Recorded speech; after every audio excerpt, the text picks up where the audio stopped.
Vote শেষ হওয়ার পরের দিন থেকে আবার নতুন ভোটের জন্য প্রিপারেশন নিতে। পরীক্ষা শেষ, এবার ফলের অপেক্ষায় রয়েছেন প্রার্থীরা। দীর্ঘ কয়েক মাসের পরিশ্রম আজ একটু হালকা মেজাজে নোয়াপাড়ার বিজেপি প্রার্থী অর্জুন সিং। যদিও তার দাবি আজ থেকেই পরিবর্তন ভোটের প্রস্তুতি পর্ব শুরু হয়ে গেল।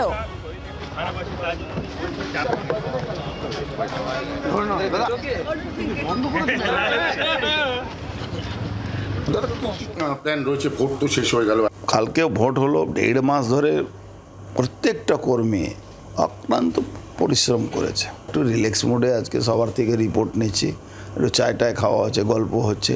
আপনি বলছেন একদম ভোটের যে কাজ আপনার আগেও দেখা গেছিল যে 24-এর পর থেকে আপনি এই 26-এর জন্য তৈরি হতে শুরু করেছেন। আমি আমার রাজনীতি জীবনে রাজনীতি যখন করব, ভোট শেষ হওয়ার পরের দিন থেকে আবার নতুন ভোটের জন্য প্রিপারেশন নিতে। 24-এ আপনি দেখেছিলেন আমি শপথ নিয়েছিলাম, আর পরের দিন থেকে আমি এতে মাঠে ছিলাম।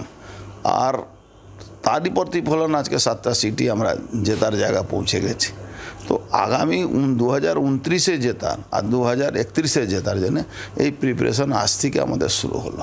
একবারে ভোট শেষ হওয়ার পর থেকে একদম রাজনীতি কর্মী আবার রেস্ট নেয় না আর কি, রাজনীতি কর্মী কোনো রেস্ট নেয়।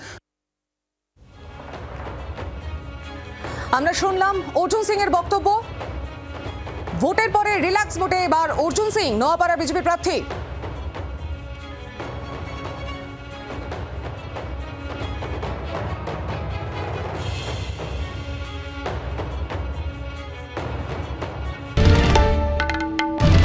বাংলার আওয়াজ, বাঙালির আবেগ, জি 24 ঘন্টা।